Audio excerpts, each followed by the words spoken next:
Good morning class 10। आज आपका chapter number 6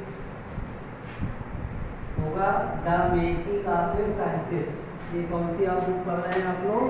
ये फुटप्रिंट। कौन सी बुक है ये? फुटप्रिंट। फुटप्रिंट फुटप्रिंट में आप पढ़ रहे हैं हम लोग। ये ठीक है ना? ये इसका आपका 6 चैप्टर है। इसमें से आज पहला पार्ट आप पढ़ेंगे क्योंकि पैराग्राफ 6 पढ़ाए जाएंगे और ये इतनी वर्ड मीनिंग है और ये एक्स्ट्रा अगर हार्ड वर्ड आप निकालना चाहो तो निकाल सकते लिखना और उनकी मीन्स भी। ओके स्टूडेंट, और आप ये सारा जो अभी तक जितने भी चैप्टर हुए हैं आप ये सारे चैप्टर अपनी नोटबुक में करके रखें, क्योंकि कभी भी आपका यूनिट टेस्ट होगा तो आपको सुविधा रहे और आप उसको रिवाइज करते रहें। अब आपका पैराग्राफ जैसे वन है आपका एट द एज से लेकर के ऑल लाइट।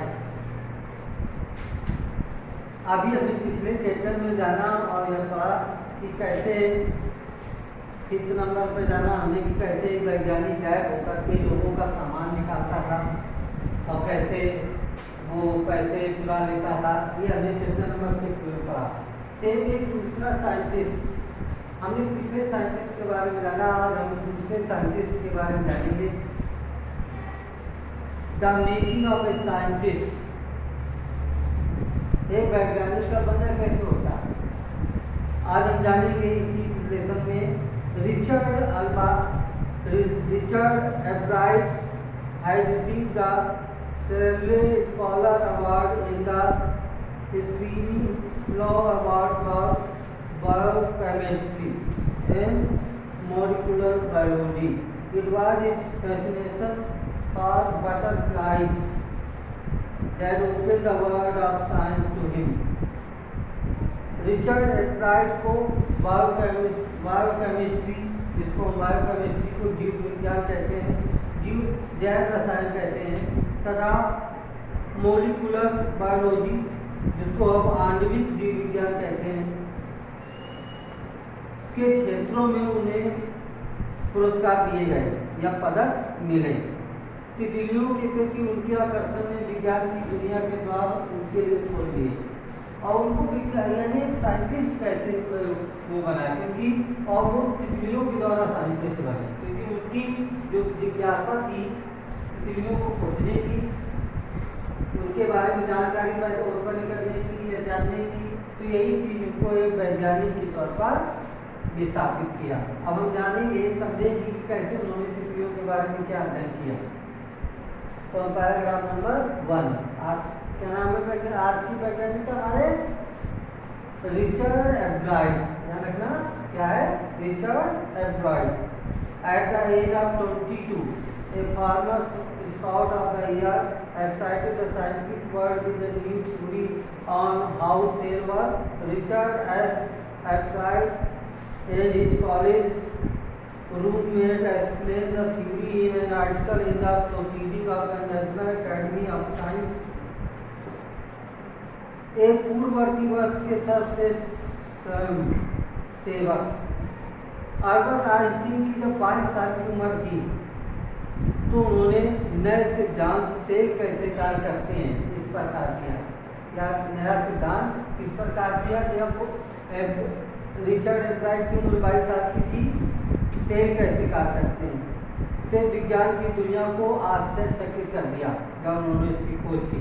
रिचर्ड एच एब्राइट तथा उसके कॉलेज के जो एक सहपाठी ने इस सिद्धांत का विवरण विज्ञान की राष्ट्रीय अकादमी में दिया। उन्होंने इसका सिद्धांत का विज्ञान की राष्ट्रीय अकादमी में दिया रिचर्ड एब्राइट और उनके सहपाठी ने। It was the first time an important scientific journal had been published the work of a college student in the sport of like making the big values at the age of 15 and hitting a home run at your first time the bat. ऐसा पहली बार हुआ जब विज्ञान के महत्व पत्रिका में किसी कॉलेज के छात्र को छात्र के कार्य को छापा गया। खेल की दुनिया में ऐसा ही था जैसे किसी खिलाड़ी का चयन 15 वर्ष की उम्र में कर लिया जाएगा। तो ऐसे ही था रिचर्ड एब्राइट को कि ऐसा पहली बार था कि जो पत्रिका केवल वैज्ञानिकों के खोजों के बारे में छापती थी, उसने रिचर्ड एब्राइट को मौका दिया और कम उम्र में उसके खोजों को छापा। तो उसी प्रकार से उनका आकलन किया जा रहा है कि 15 साल का बच्चा क्रिकेट के क्षेत्र में आए और उसे बैट थमा दिया जाए और बैटिंग करते समय वो अतिरिक्त अंक प्राप्त कर ले कम उम्र में, तो वो बहुत अपने आप में एक बड़ी बात होती है। उसी प्रकार से रिचर्ड एब्राइट ने भी अपने प्रयोगों से या सेल कैसे कार्य करते हैं इसकी खोज से उन्होंने अपने आप को स्थापित किया और अपनी उपलब्धियां बताई। और उन्होंने अपनी खोज की शुरुआत तितलियों से की थी, बटरफ्लाइज से की थी। So he did indeed arrive beginning in the kindergarten.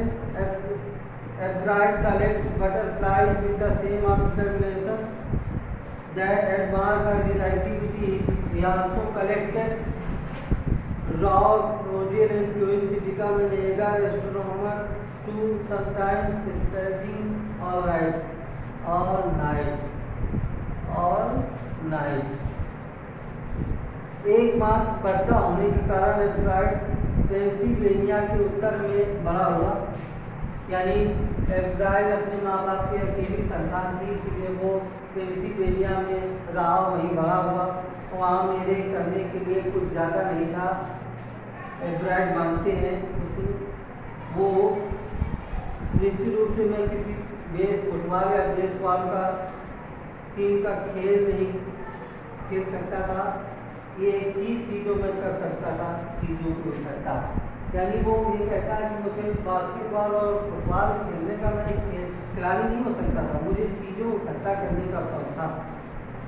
यही उसने किया और करता रहा। किंडरगार्टन की जब कक्षाएँ आरंभ हुई, क्लासें आरंभ हुई, तो एब्राइट ने तितलियों को संग्रह करना शुरू किया। वो Ebright now collect two different type of butterfly in different area and search to different things between all kind of butterflies. Albert एब्राइट तितलियों को उसी निश्चय के साथ इकट्ठा करता, उनकी सारी गतिविधियों को चिन्हित करता। वो केवल तितलियों को ही इकट्ठा नहीं करता था, but also Ebright collect to stones, fossils and some of एक्सियाइज क्विल्स। वो यानी जीवांश को, पत्थर को, सिक्कों को भी जमा करता था। Time Ebrard now justified as a astronomer in sky. He searched different stars, planets, and also some of the different things in the sky, or any type of activity in sky. Albert केवल सिक्के ही नहीं जमा करता था, वो कभी कभी सारी रात तारों को देखता रहता था और एक खगोल शास्त्री बन करके उनको देखता था, उनके बारे में सोचता था। अब पैराग्राफ नंबर 2 पर है, फ्रॉम से लेकर के हिज मदर से। From the first he had a drawing curiosity along with a bright mind. He also had a mother who encouraged his interest in learning. She took him a trips, bought him telescope, microscope, camera, mounting material and other equipment, of helped him in many other ways. Our mother so much tries to raise a child that his child tried such to different type of things. Then mother is help and provide to things for her child. प्रथम कक्षा से ही उसके अंदर एब्राइट के अंदर कुशल चीज़ें थी, उसका दिमाग अलग था। उसकी माँ ने भी सीखने की उसकी रुचि को बहुत प्रोत्साहन किया, उसके लिए अलग से सामान देती थी। उसकी माँ ने उसको सूक्ष्मदर्शी दिया, दूरबीन दी, कैमरा दिया और पर्वतरोही वस्तुएं दी और औजार भी खरीद के दिए। इस प्रकार से वो अपने बेटी की एब्राइड की मदद करती थी। I was his only companion until he started school. His mother said after that I would bring home trained for him, but at night we just did things together. Richie was my whole life after his father died when Richie was in third grade. जब तक उसने school जाना शुरू नहीं किया था, उसकी माँ बताती है, मैं उसकी एक इकलौती मित्र थी। उसकी माँ ने बताया कि जब एब्राइड स्कूल ले जाते थे तो मैं उसकी एकमात्र दोस्त थी और उसके बाद मैं उसके लिए कई दोस्तों को घर लाई, पर रात में हम इकट्ठा रहते थे। ऋषि के पिता के मृत्यु के बाद से ऋषि ही मेरा सब कुछ था। उसकी माँ ऐसा बताती है ऋषि के बारे में।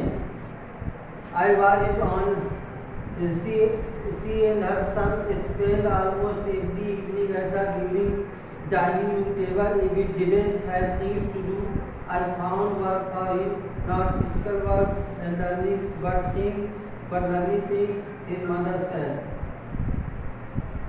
वह और उसका बेटा लगभग प्रतिदिन शाम को भोजन वाली मेज पर इकट्ठा होते थे। यदि उसके पास कोई काम नहीं होता था तो उसकी माँ उसको शारीरिक काम देती थी या मानसिक काम देती थी। वह इसे करना पसंद करता था। जब कोई काम न देखती उसकी माँ तो उसकी माँ उसके लिए शारीरिक या मानसिक काम देती कि वो कुछ ना कुछ करता रहे। He liked it, he wanted to learn. एब्राइड में गजब की शक्ति यानी क्षमता थी कि वो चीज़ों को बहुत जल्दी सीखने के बारे में उत्सुक रहते थे, जानने के बारे में उत्सुक रहते थे। And he earned top grade in school and on every day things he was just like every other kid his mother said. उसकी माँ बताती है कि एब्राइड हमेशा स्कूल में उच्च स्थान प्राप्त करता था। रोजमर्रा के कामों में अन्य सामान बच्चों के जैसा ही था, लेकिन फिर भी वो हमेशा ऊंचा स्थान लाता था। तीसरा paragraph By the time he was in the second grade, Ebrard had collected on 25 spices butterflies from around his hometown. That probably would have been the end of the butterfly collecting, he said, but then my mother got me a children's book called The Travel of Monarch's Eggs. That book which told how monarch butterflies migrate to Central America, opened the world of science to eager young characters.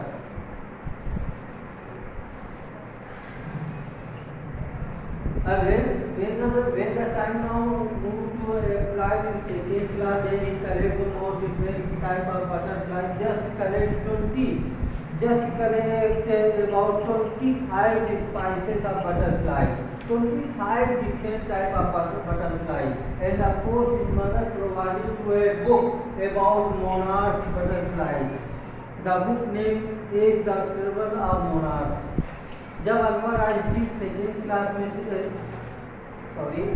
जब Richard एब्राइड second class में थे तो उन्होंने 25 तितलियों की प्रजातियों को जमा किया, जो कि उनके यानी घर के पास की थी, यानी उनके होम टाउन की थी। अपने क्षेत्रों से उन्होंने 25 प्रकार की तितलियों को जमा किया।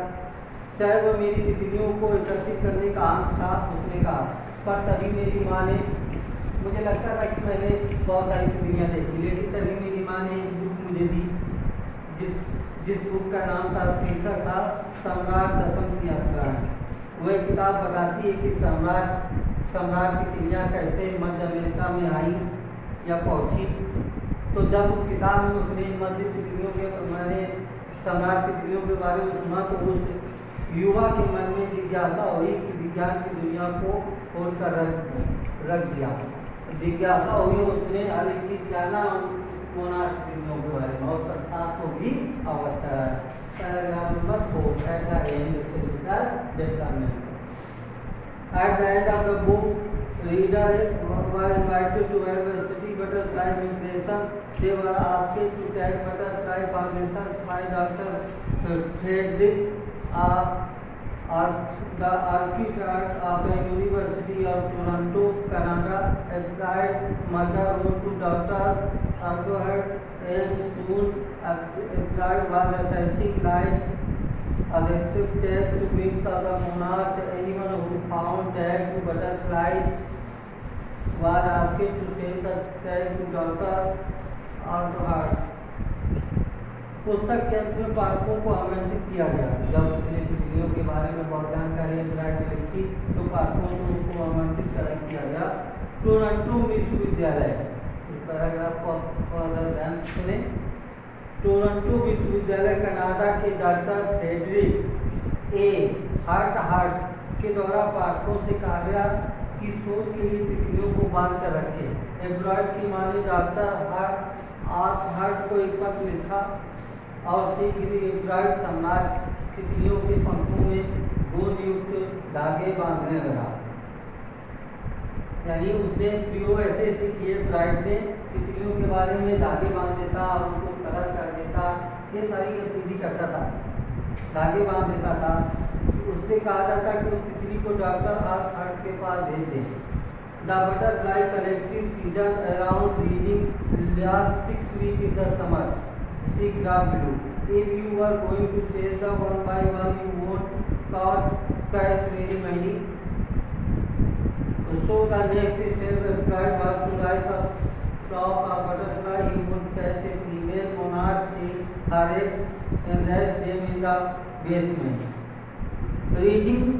रीडिंग नामक जगह के आसपास तितलियों को पकड़ने का समय गर्मियों का होता था, जहाँ वो 6 सप्ताह तक चलता था। यदि आप उन्हें एक बार पकड़ोगे तो ज़्यादा तितलियों को नहीं पकड़ पाओगे क्योंकि सीजन नहीं होता था। इसलिए ब्राइड ने अगला कदम तितलियों को झुंड को पकड़ना था। अब ब्राइड नहीं तितली को नहीं पकड़ना चाहता, बल्कि तितलियों के झुंड को पकड़ना चाहता था और गर्मी के 6 सप्ताह तक बेकार होता। वह एक मादा मोनार को पकड़ता, ज़्यादातर वो मादा मोनार को पकड़ता था। उसके अंडे लेता और अपने बेसमेंट तहखाने में जीवन चक्र को समझने के लिए रखता था कि मोनार तितलियों के जो अंडे हैं वो कैसे क्या फूटते हैं, कब से नई तितली निकलती है। इसलिए उसने एक तहखाने में उनको रखा। अंडे से कैटरपिलर से प्यूपा, ये बिल्कुल आपने साइंस में पढ़ा होगा, कैसे देख सकते हैं। अंडे से कैटरपिलर से प्यूपा तथा प्यूपा से वैक्स तितली विकसित कैसे होती थी। फिर वह तितलियों के पंखों पर टैग बांधकर उन्हें उड़ा देता था। कई वर्षों तक बेसमेंट पर उन तितलियों का घर बना रहा जो विकास की विभिन्न स्तर से गुजर रही थी। यानी उसने हर एक थ्योरी अपनाई तितलियों के बारे में। रिचर्ड एब्राइट ने जितनी जानकारी उसने चाहिए। हम पैराग्राफ 50 में ह्यूमन एक्चुअली से आई लिव तक। द नेक्स्ट ईयर 6 पैराग्राफ 50 में देखो पढ़ेंगे। Eventually I began to lose interest in tagging butterfly. आखिरकार तितलियों के पैर में टैग बांधने की मेरी रुचि कम हो गई। एब्राइट बताता है कि जब मैं तितलियों के पंखों में टैग धागे बांधता था तो मेरी रुचि सब खत्म होने लगी, क्योंकि मुझे उबाऊ काम लगने लगा तितलियों के यानी पैरों में पंख धागे बांधो। एब्राइट said, in all the time I did it, he loved only 2 butterflies I had tagged was recaptured and they were not more than 75 miles from where I lived. इतने समय तक जो मैंने किया उसने हंसते हुए बताया। अब मैं बुखार तितलियों पर टैग नहीं बांधता, लेकिन सिर्फ 2 ही तितलियाँ वापस पकड़ी जा सकी। क्यों नहीं टैग बांधता? क्योंकि मैंने जितनी भी तितलियों के यानी पंखों पर या किसी या टैग बांधा, धागा बांधा, उनमें से कोई तितली वापस नहीं आई। ज़्यादातर उड़ गई, केवल 2 तितलियाँ ही वापस आई, बाकी सारी तितली उड़ गई। और वो मेरे रहने की जगह 75 मील से ज़्यादा दूर नहीं गई थी। और वो दोनों तितली जो उड़ के आई वो मेरी अपनी खोज के अनुसार मैंने पाया कि 75 मील तक हुई। 75 मील का मतलब जानते हो कितना होता है? 75 इंटू 3 कर दें तो आपको निकल आएगा मील्स 225। ठीक, इतने किलोमीटर निकल आएगी, इतने किलोमीटर से ज़्यादा नहीं गई। अब लास्ट पैराग्राफ है इसका, और अच्छे से आप रिवाइज करेंगे। सारे काम आप नोटबुक में कर लेना, क्योंकि कभी भी आपका टेस्ट हो सकता है, हिस्ट्री हो सकती है, तो आप अच्छे से लेसन रिवाइज करना, ग्रामर का भी पोर्शन रिवाइज करना, लिटरेचर भी रिवाइज करना, आपको बता ही दिया जाएगा जब होगा टेस्ट। अब 6 पैराग्राफ है last. Then I 17 I board से लास्ट, आज के लिए last. Then I 17 grade he got a hint of what real science is when he entered a country science fair and lost. It was really a sad feeling to sit there and got anything while everybody else had won something display. फिर 7वीं कक्षा में उसको पता चला कि वास्तविक विज्ञान होती क्या है। यानी वो फर्स्ट सेकेंड तक जिस बच्चे में इतनी जिज्ञासा थी चीज़ों को समझने की, वो जब 7वीं क्लास में आया तो उसे मालूम पड़ा विज्ञान होती क्या है। जब उसने एक विज्ञान मेले में भाग लिया और हार गया। वास्तव में वह वहाँ बैठना और कुछ भी प्राप्त नहीं करना, जबकि अन्य सभी वहाँ कुछ न कुछ जीत रहा था। बड़ा उदास हुआ। मेले में जब पौधा हिस्सा लिया तो उसको कुछ नहीं मिला, लेकिन अन्य जो जीत रहे थे तो उसे बहुत बुरा लगा। एब्राइड ने कहा मेले में उसने मेढक के तंतुओं को स्लाइड माइक्रोस्कोप सूक्ष्मदर्शी पर दिखाया गया। उसने महसूस किया कि विजेताओं ने वास्तविक प्रयोग करने की कोशिश की थी, केवल एक साधारण प्रदर्शन ही नहीं प्रस्तुत किया था। यानी एब्राइड ने पूछा कि जो मेढक के बारे में उसने जाना तो उसे ऐसा लगा कि all the participated is do better and better as real experiment of science, so I feel different about science fair. क्योंकि एब्राइड मानता था कि जितने भी प्रतिभागी थे सबने करने की कोशिश की, रियल करने की कोशिश की। Already the competitive spirit that derived with Richard and Pride was increasing. I knew that for the next year, or I would have to real acquaint several years. प्रतियोगिता की भावना जो एल्बर्ट ने पहले से ही थी दिखने लगी। मैं समझ गया कि अगले वर्ष मेले में मुझे एक वास्तविक प्रयोग करना पड़ेगा। एल्बर्ट बताता है कि मैं समझ गया था कि मुझे ऐसा प्रयोग करना पड़ेगा ताकि मैं मेले में कुछ जीत सकूं। उसने कहा जो विषय मैं सर्वाधिक जानता था वह था कीटों पर प्रयोग, जो मैं पिछले 7 वर्षों से करता आ रहा था। यानी रिचर्ड एब्राइड मानता था कि वो केवल कीटों के बारे में जानकारी जानता था, क्योंकि वो 7 सालों से प्रयोग कर रहा था जब वो फर्स्ट क्लास में था। So he wrote to doctor about for ideas in welcome to extend of suggestion for experiment.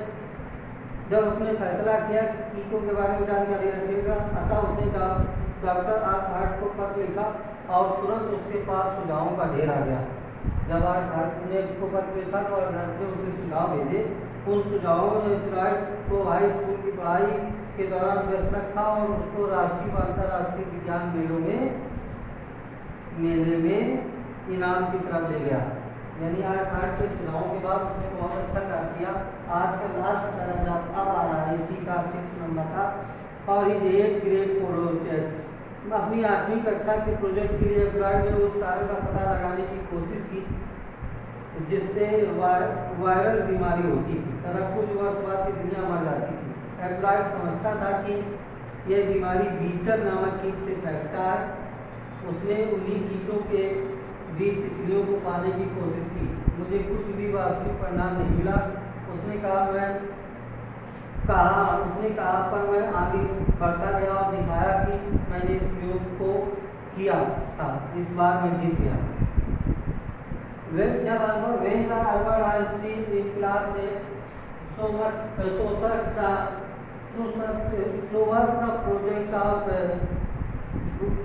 project of Gray, they justified a viral illness who is spread by butterflies.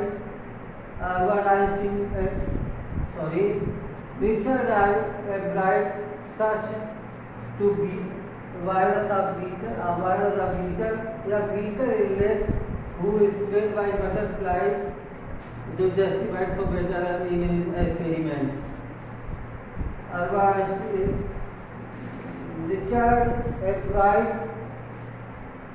Richard Ebright ने करके दिखाया, उसे कई बार तो हानि हुई, खुद वो सफल नहीं हुआ अपने प्रयोगों में, लेकिन लास्ट में उसने बताया बीटल जो कि बीमारी है फैलती थी, तो उसने बीटल की बीमारी का पता लगाने के लिए तितलियों को वहीं रखा जहाँ बीटल की बीमारी होती थी।